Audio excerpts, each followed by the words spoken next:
Hello everyone, welcome back to Mastering Mayhem. Today we will be assembling the Proform Premier 1300 treadmill. Thanks for tuning in. Let's go ahead and unbox this and get this assembly going.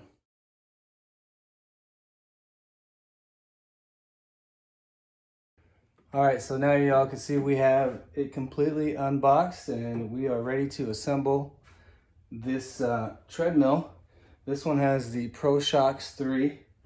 It is the Proform. But yeah, you all saw how I unboxed it with just one person. Just take your time, unbox it, and then you can move one side of the treadmill to take it off the bottom piece of the cardboard, okay? And again, this is the Premier 1300. Okay, again, what I really love about the hardware kits that Proform and NordicTrack and a lot of the fitness companies provide, and they just show you exactly where the hardware is to be installed on the fitness equipment. So this is hardware kit 387599 in case anyone ever needs a replacement. We start off at step 3, it looks like, and then we go on from there, because step 1 and 2 is probably just unboxing it and then setting it up with your iFit, you know, getting all that set up as well. But there's all the pieces and the parts. So we're gonna go ahead and open up the instructions and get ourselves to step 3 on the hardware kit, and we'll go from there. And most of the times they will provide you the tools that you need. So you do have an Allen wrench here for some of the bolts and screws, but I highly recommend you having a drill driver, small impact driver, screwdriver, some pliers, of course a set of sockets. Doesn't have to be that big in number. You can have, you know, 20 piece, 12 piece socket set. Definitely have a screwdriver as well, a drill bits, scissors or a knife to cut, you know, get the zip ties and everything off packaging. But there's the console right there. These are the arms and all the other pieces. So we're just gonna go ahead and start with step 3 right here. This is for the grounding wire. Then we'll go step 4 and so on and so forth. Okay, so for step 2, before we go on to step 3 and adding this screw, we are basically pulling the cable up through the right arm here that has a pre-installed wire pull, right, to pull it up through the arm, get it out the top, and you just wrap it around this portion here, and this is what you're going to pull up through that arm so it can connect to the console. So I'll show you all how to do that in time lapse. And then this is the ground wire that you're going to screw onto the right upright arm right here. You definitely got to get that ground wire on there attached to the arm to help protect, you know, short circuiting or anything like that, or power surges. All right, so let's go ahead and do that. I'll give you guys the best angle I can, being that we're in somewhat of a corner here. Okay, so just like I was saying here, you have the red male end. You just tie the wire that they already pre-installed. Just wrap it around a few times and then twist it. And you just kind of put it in the hole there, just get it started.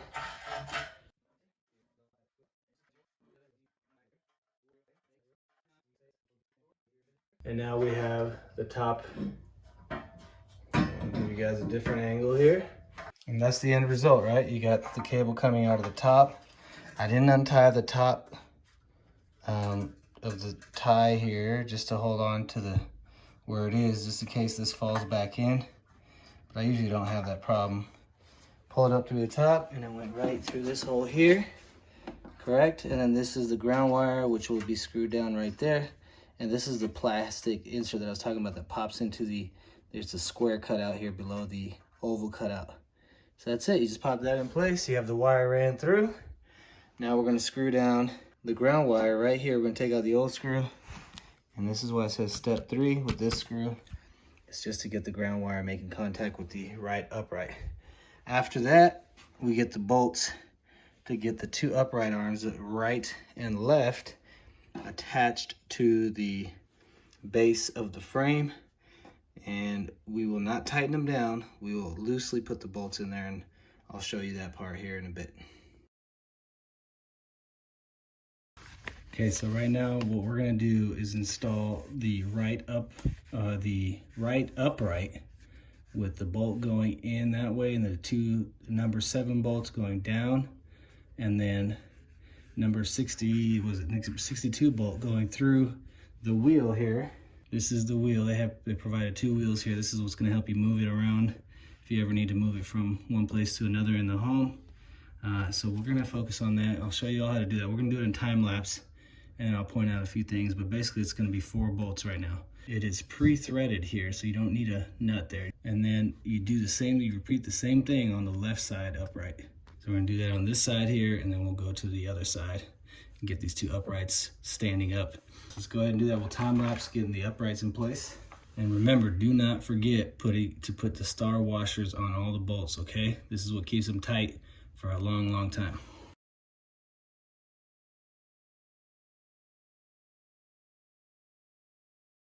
You can see we got the 2 bolts on top in place. We got the one on the side holding the wheel coming out on this end, where we will tighten it later. But yeah, this is what holds the 2 wheels in place.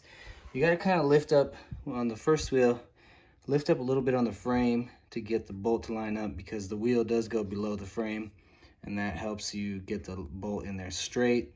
And remember, you should only hand tighten right now, and all the bolts should be able to go in with just your hand with the first few threads.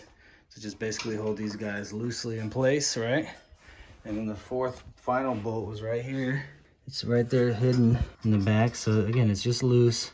Leave it there though, and we'll tighten that down. I think it's like step 7 where they tell us to do that after we get the console in place, right? Because you need to have everything loose to kind of line everything up and get it securely in place. Then you tighten these bolts down. But we got the 2 arms on. Here, it was difficult with this one. And again, even if you can get a few threads on it, just enough to hold the uprights in place, and then you can tighten it down. You can use a flex bit if you need to, or I'm gonna just have a ratcheting socket wrench there to tighten it down if I can't get my impact driver in there, because it's a pretty tight fit. There's this guy right here. Here we go. So just a socket wrench there. So that's another tool you may need here. But yeah, well, this is what it looks like right now. We're gonna get the plastic pieces. These plastic covers slid down on the arms, and put them in this order. This one goes on first, and then the arm plastic like that upside down. And they can only go on one way. You'll see it only fits one way, but we're gonna go ahead and do that.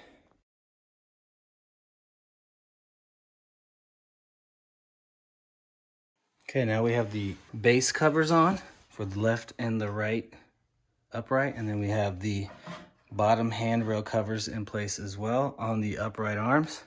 Next is to get on the metal handrails in place. It's these 2 pieces here. Okay, and they're labeled for you, right and left. And then for that step 6 is right here. The long bolts with the star washers go through the handrails here. You got the 2 holes already. Let's get these handrails in place with these 4 bolts / screws, Allen wrench bolt screws, and make sure you have the star washers in place. Let's do it.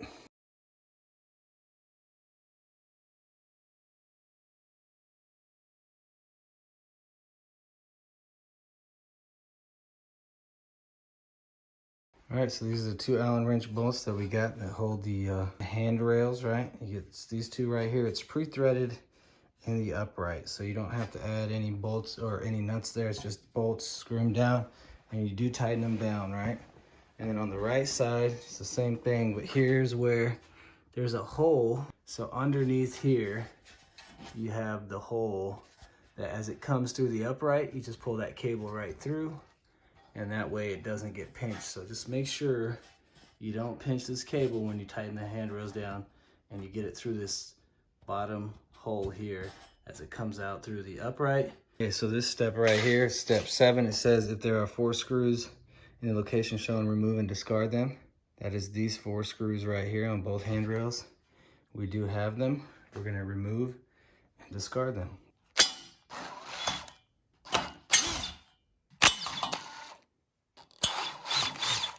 All right, so now step 8 and 9 are about getting the hydraulic support bar.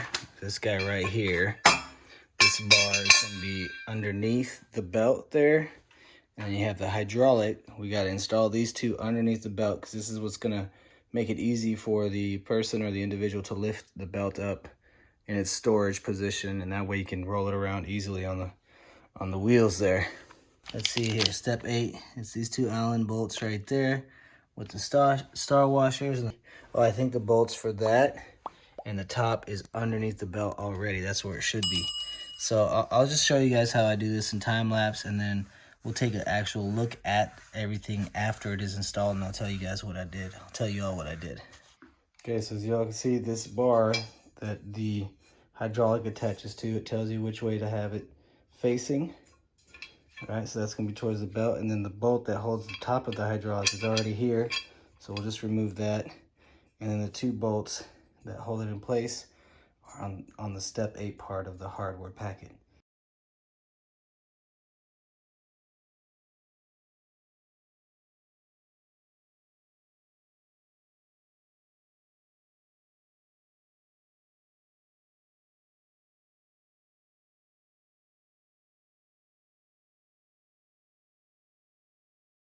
Okay, as y'all can see here, it is locked into place. It's in its upright storage position. One person can do it. If you have 2 people, that helps more. But again, one person can do it if you're experienced and you know the angles and how to hold it and whatnot. Or if you have some sort of piece of wood or something that you can put up there while you're working on it, you know, to keep it in its upright position in order to get the hydraulic in place. But I just used the middle bar after I tightened it down, and I basically just use whatever angles you can to get this in place. As you can see here, it's the bottom bolt's in there, it's loose. We're gonna tighten it down, and same top bolt was here. The top of the hydraulic has a plastic piece in there in order to hold this the hydraulic from going down or falling into the sleeve. So you just use the bolt to push it through and push that plastic piece out.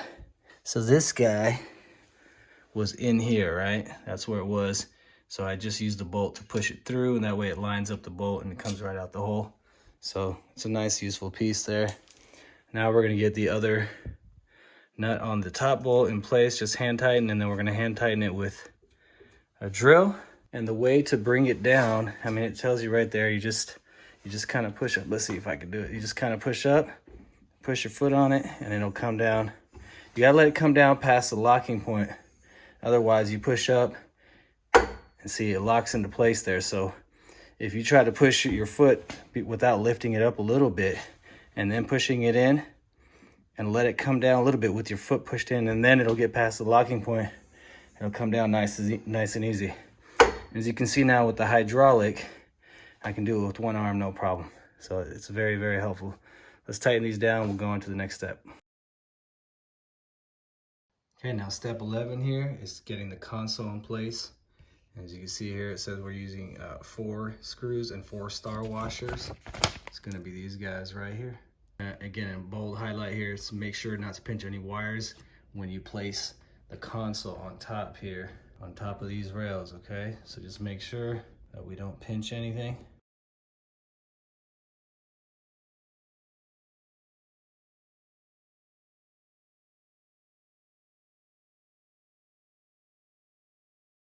Okay, now remember, at this point, everything's still pretty loose.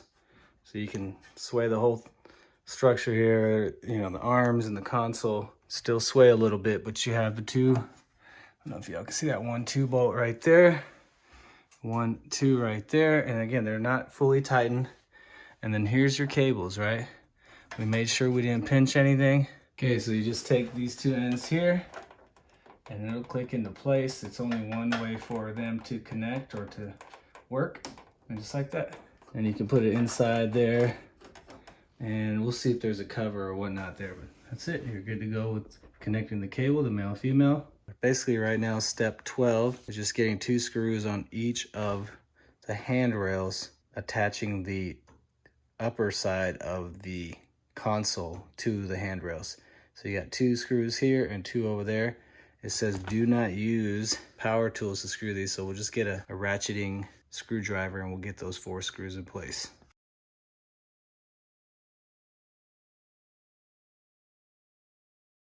Okay, now that we got these 4 screws in place, hand tightened, it's saying we can go back and tighten, firmly tighten the 4 bolts or screws.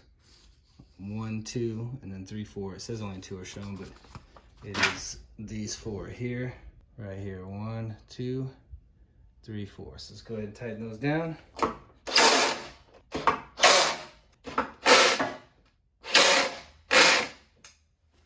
right, nice and tight. Let's go on to the next step. Okay, so now step 14 and 15, they're gonna be all in one set as far as the hardware. But basically it's getting all the handrail plastic covers in place. So let's go ahead and do that, get these plastic covers in place.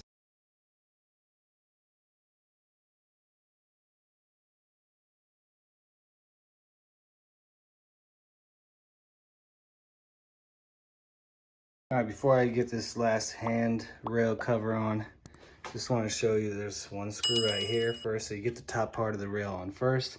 Get this 1 screw here first. Then you get this one right here, all the way inside. You just gotta guide it all the way to where it reaches in here, and you can use just a regular drill bit right here like this. And then you have one on the side here as well, and that's the 3 screws to get the top part of the rail cover on, and then 2 screws to get the bottom one, which is one right here, and then 1 at the back here. So 5 screws total. We got that one on already. Okay, so now what we're gonna do is tighten all the big lag bolts that hold the wheels in place right here, right? The 2 top lag bolts that hold the uprights, and the side. There's 2 on each side. Remember, that's kind of hidden. So tighten all those down. And also when you tighten down the wheel bolts here, make sure you do not over tighten them so you don't allow the wheels to spin. And usually you know you're tightening it too much if you see the 2 metal pieces coming closer together. So just keep that in mind. We're gonna go ahead and tighten all these down in time lapse.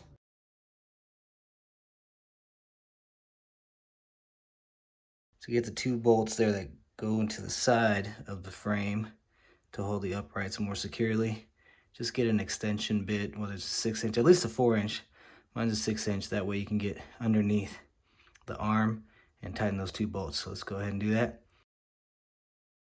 Okay, so we have everything tightened down now, just like they said. And we will be putting on the covers here, and then we'll go on to attaching the tablet and smartphone holder here at the top. So let's go ahead and get these bottom upright covers on, and we'll go to the next step.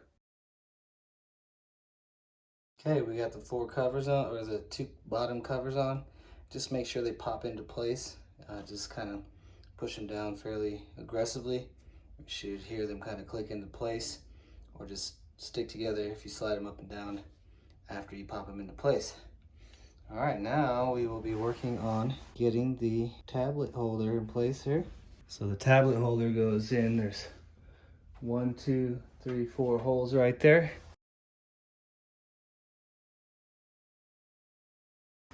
So the way you raise this or lower it, so right now it's on, it's in place. So you see you got the little foot symbol there. You just grab this bar, you got to push it forward a little bit to release from sitting on the locks. And then once you push that in, you keep your foot there after you let it drop so it gets past the locking point. Gotcha. And then once it gets past that, it goes on its own. And then halfway down, it goes even slower. All right. This is probably some debris from me. So, yeah, and then to lock it, grab that same arm underneath this guy here. All right. Lift it, and you'll hear it locks. Very nice. And then, in order to go, back and forth, you can lift it and see it's already getting loose. Yeah. Or you pull it towards you, but because your floor is pretty slick, you can pretty much just kind of roll it without it. But the way you would do it, like on a carpet or something, to get it on these wheels, pull down on it. Let's see if I can do it. Kind of like you're doing a... Yeah, so that's the way you would do it on a not so smooth surface. Nice. So yeah, if you want to give it a go, so we're going to just push up a little bit to release it. Hey, you got it. All right, sweet. And you can, either hold it or just let it go, but it's cool. Really nice once it gets down to halfway. It's even slower. So. Very nice. Okay. All right. So what I would like you to do is, you plug it in. That way you did it and not me. All right. You know, okay, and then definitely get a power surge protector if you can. I will. Oh, there's a on and off button, I forgot. Right back there, you should see a switch. Oh, where? At the bottom. At the bottom. Kind of by the cord. Yeah. I see it. There we go. Well, the screen's thing on. Okay, Nice. every maker's different. Sure, I usually hear a beep, but this one was no beep. See. So we're having the customer just run it for a little bit. What we're looking for is to see if the belt shifts left or right at all. We're just gonna let it run for a few minutes here. Maybe on the right. It looks like the right gap. Y'all can see this is the left gap. Yeah. And then the right gap, it's a little more open. So we're gonna shift it over to the right a little bit, Okay. just to try to make it. Yeah, we'll do the. We'll show them how to do it here. There we go. Ah, all right. Okay. So it is the shorter. It's the shorter end, y'all. All right. There you go. All right. So what we want to do now is do about a half turn clockwise. Right. So if you want to do it, just basically take it from here to about that angle there. It's gonna be snug, but yeah, right about there. Okay. So we got a half turn, y'all. Now we plug it back in, turn it on, we'll let it run. Okay. And it should shift a little bit that way. Okay. And you just do it in half turn increments. All right. So if you want to bring it, if it ever shifts too far that way, then you do this side All right. clockwise as well. Half turn, turn it on, it'll shift over, and then. All right. So let's go ahead and do that. All right. Plug it back in. Yeah, let's turn it on and see how it shifts over. All right, y'all, let's see if it shifts over to the right a little. I think I'm already seeing it, right? Yeah. Yeah. So it's shifting over. It's nice and quiet. Well, it's better here. And I am being careful to not get my finger in there. That's a lot more balanced now than it really was. is. Yeah. So, to the naked eye, does that look a little wider? But again, whatever you're comfortable with, you now know how to do it, right? Yeah. All right. All right, y'all, so that's it. We have the Proform Premier 1300 completely assembled. Had the customer try it out, make sure everything's good. We even adjusted the belt because it was a little bit more to the left than it was to the right. And hopefully that helps you all out there if you need to adjust the belt. Pretty simple, just take your time and it's good to go. He's gonna set it up as he sees fit. This is the Proform Premier 1300 with the ProShocks 3. Thanks for tuning in. Ready for business. So as always here at Master Mayhem, I'm looking for the best tools, tech, DIYs, and deals for you. And until next time, I only hope all the best to you and yours.